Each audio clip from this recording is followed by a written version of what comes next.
Okay, the hour of 9 o'clock, we may begin the public meeting. First, we'll do a roll call. Ms. Sims, Here. Mr. Schwartz, Present. Mr. Corrigan. Here. Mr. Nick. Here. Mr. Palmer. Here. Myself. So we have everyone here. Let me read my announcement. Pursuant to the requirements of the Sunshine Act, the holding of an executive session must be announced at the public meeting immediately prior to said executive session or at the next public meeting thereafter. Executive meetings were held on November 19th, 2019 at 10 a.m. and January 22nd, 2020 at 4 p.m. to review matters that by statute, confidential including completed investigations for the purpose of issuing final adjudications, applications for 90-day extensions of investigations filed by the investigative division, legal matter, and administrative matters. First item of business is approval of the September 26, 2019 public meeting. Mr. Corrigan makes the motion, and Shelley Sims seconds it. All those in favor signify by saying aye. Aye. Nay. The ayes have it. The approval of the October 31st, 2019 public meeting. Mr. Nick makes a motion to approve, second by Mr. Palmer. All those in favor say aye. Aye. Nay, the ayes have it. First item is civil penalty orders, consents. Valerie De Palma. Thank you, Mr. Chairman. There are 5 civil penalty cases with proposed consent agreements that are now before this commission for decision. These cases involve respondents Mark Gergely, Nicholas Irich, David Simino, John B. Wilson, and Timothy Malthaner. Respondent Gergely failed to timely file a statement of financial interest for calendar year 2017, and he subsequently filed a deficient statement of financial interest for calendar year 2017. Respondent Irich failed to timely file a statement of financial interest for calendar year 2017, and respondents Simino, Wilson, and Malthaner failed to timely file statements of financial interest for calendar year 2018. In the case of respondent Gergely, the parties have submitted a consent agreement proposing that the commission find that respondent Gergely failed to timely file a complete and accurate statement of financial interest for calendar year 2017 by May 1, 2018. The consent agreement provides that respondent Gergely has paid a civil penalty in the amount of $250 and has now filed a complete and accurate statement of financial interest for calendar year 2017. With respect to respondents Irich, Simino, Wilson, and Malthaner, in each case, the parties have submitted a consent agreement proposing that the commission find that the respective respondent failed to timely file a statement of financial interest for the year stated and impose a civil penalty. These 4 respondents have each agreed to file a complete and accurate statement of financial interest for the year stated. Based upon my review of the facts, I'm of the opinion that these consent agreements are consistent with commission precedent and are proper dispositions for these cases. It is my opinion that the commission should impose the civil penalties agreed to by the parties per the respective consent agreements and order respondents Irich, Simino, Wilson, and Malthaner to make payment of the civil penalties to the extent they have not already done so. It is further my opinion that the commission should order respondents Irich, Simino, Wilson, and Malthaner to file their delinquent statements of financial interest to the extent they have not already done so. There is nothing of record that would constitute a defense or excuse for noncompliance. Based upon my analysis and comments, I would like to make the following motion, Mr. Chairman. For the case of the first respondent, Mark J. Gergely, I move that this commission approve the consent agreement submitted by respondent Gergely and the investigative division, providing that respondent Gergely failed to timely file a complete and accurate statement of financial interest for calendar year 2017 by May 1, 2018. For the cases of the remaining 4 respondents, I move that the commission approve the consent agreement submitted by each respondent and the investigative division, imposing a civil penalty for failure to timely file a statement of financial interest as follows. Nicholas Irich, $250 for calendar year 2017. David J. Simino, $250 for calendar year 2018. John B. Wilson, $250 for calendar year 2018, and Timothy Malthaner, $250 for calendar year 2018. I move that to the extent they have not already done so, respondents Irich, Simino, Wilson, and Malthaner shall each be ordered to pay the recommended civil penalty agreed to by the parties per the consent agreement within 30 days of the issuance of the Commission's order. Additionally, to the extent they have not already done so, respondents Irich, Simino, Wilson, and Malthaner shall each be ordered to file a complete and accurate statement of financial interest for the year stated within 30 days of issuance of the Commission's order. Mr. Chairman, that is my motion. Motion made by Mr. Palmer on the consent agreement cases and seconded by Mr. Schwartz. Any questions? All those in favor say aye. Aye. Nay, the ayes have it.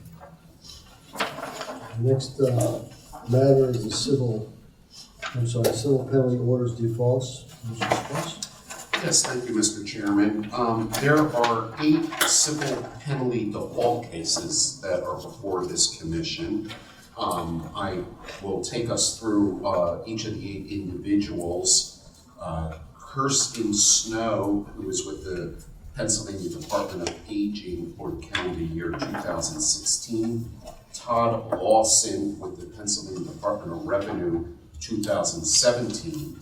Claudette McPherson with the Pennsylvania Department of Human Services for 2017. Karen Randolph with the Pennsylvania Department of Human Services for 2017. Clace White with the Pennsylvania Department of Human Services for 2017. Rebecca Lynn McNulty, a constable or deputy constable. Kevin Graybill, a member of the Commission of the Stadium Commission of the City of Reading. And Gary Smith with the Pennsylvania Department of Transportation. In each case, the respondent failed to file the statement of financial interest for the calendar year I mentioned. The respondents did not take action or respond to civil penalty proceedings. And following my review, it's my opinion that as to each of these 8 respondents, the Commission shall levy a maximum civil penalty of $250 for the delinquent statements of financial interest. It is also my opinion that the Commission should order each of these respondents to file their delinquent statement of financial interest. There is nothing of record that would constitute a defense or excuse for noncompliance. I would like to make the following motion, Mr. Chairman. I move that this Commission levy maximum civil penalty against the respondents in these 8 cases as follows. For the first case, I move that the Commission levy a maximum civil penalty of $250 against respondent Kirsten Snow for failing to file a statement of financial interest for the calendar year 2016. For the following 6 cases, I move that this Commission levy a maximum civil penalty in the total amount of $250 against each respondent for failing to file statement of financial interest for calendar year 2017. That's Todd Lawson, Claudette McPherson, Karen Randolph, Clace White, Kevin Graybill, and Gary Smith. And for the remaining case, I move the Commission levy a maximum civil penalty in the amount of $250 against respondent Rebecca Lynn McNulty for failing to file a statement of financial interest for calendar year 2018. Further, these 8 respondents shall be ordered to file their statements of financial interest for the years stated within 30 days of the issuance of the Commission's orders. So, you made a motion? Yes, sir. The default cases and second by Mark Corrigan. Any questions? All those in favor say aye. Aye. Nay, the ayes have it. The next item is the item of lobbying administrative penalty orders defaults by Sims. Thank you, Mr. Chairman. There are two default administrative penalty cases for our consideration this morning. In the first, respondent Westmoreland Economic Development Initiative for Growth was a registered principal that failed to timely file the quarterly expense report or statement of failure to meet the reporting threshold for the first quarter of 2019. Respondent's filing was 106 days late. It is not clear from the face of the filing whether it is complete or deficient.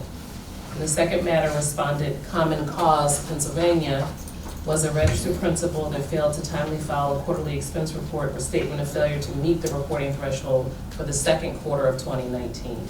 Respondent's filing was 112 days late. Mr. Chairman, it's my understanding that representatives of the Department of State may be here to speak, so if they are at this time, I think it'd be an appropriate opportunity for them to do so. Seeing none, then based upon the record that is before us, it is my view that each respondent's transgression of the lobbying disclosure law was negligent, and there is no basis in the record for imposing less than a maximum civil penalty against each respondent. It is also my view that for respondent Westmoreland Economic Development Initiative for Growth, the penalty to be imposed should be calculated from May 1st, 2019 through August 14th, 2019, in view of the inability of a filer to respond no to an inquiry as to whether there is more than $3,000 in expenses to be reported. Therefore, I would like to make the following motion, Mr. Chairman. See. I move that this commission levy upon respondent Westmoreland Economic Development Initiative for Growth one maximum administrative penalty in the total amount of $18,700 for its failure to timely file with the Pennsylvania Department of State either a quarterly expense report or a statement of failure to meet the reporting threshold for the first quarter of 2019.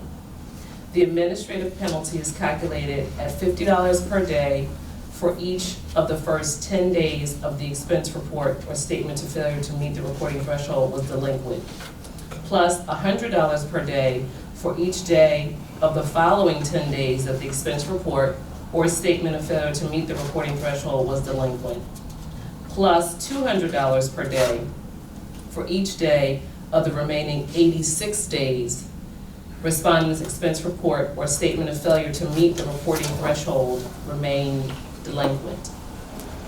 I further move that this commission levy upon respondent Common Cause Pennsylvania one maximum administrative penalty in the total amount of $19,900 for its failure to timely file with the Pennsylvania Department of State either a quarterly expense report or a statement of failure to meet the reporting threshold for the second quarter of 2019. That administrative penalty is calculated at $50 per day for each of the first 10 days the expense report or statement of failure to meet the reporting threshold was delinquent, plus $100 per day for each of the following 10 days the expense report or statement of failure to meet the reporting threshold was delinquent, plus $200 per day for each of the remaining 92 days respondent's expense report or statement of failure to meet the reporting threshold remained delinquent. I further move that respondents be ordered to pay the aforesaid administrative penalties by no later than the 30th day after the mailing date of this commission's orders. That concludes my motion, Mr. Chairman. Motion made by Ms. Sims, seconded by Ledger Nick on the administrative penalty orders defaults. Any questions? Mr. Chairman, if I could just make a comment, just because I think there's two issues to discuss. With respect to Common Cause, I think respect all these. It's amazing that organizations that register to lobby and start to comply with our lobby law then fail to. There's just no excuse for it. It's especially disappointing an organization like Common Cause that was supportive of the lobbying disclosure law failed to do so. So I'd like to make that comment. The other point that I think Ms. Sims brought out is we really have an issue with the Department of State who's responsible for collecting the information from the lobbying disclosure law. And the forms themselves are confusing. It's not clear when an entity that's required to file a statement but does not have sufficient expenses that they have to detail them, how they complete the forms. And I would suggest that the commission write to the Secretary of State and explain how difficult it is for the commission to be able to enforce and properly calculate these lobbying disclosure penalties, given the lack of clarity in their forms. I agree. Anybody, does anyone disagree with that? I think it's a good idea. I mean, that's such a shame, especially COVID cause. Jeez. Well, Good staff put together a draft letter for the chairman, to the Secretary of the Commonwealth. okay.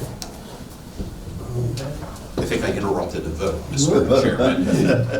No, did I vote? No, that was a question that I posed, but I have no objection and would suggest we take a vote on those Okay. penalties. All those in favor, signify by saying aye. Aye. Nay? The ayes have it. Yeah, that is a shame, okay.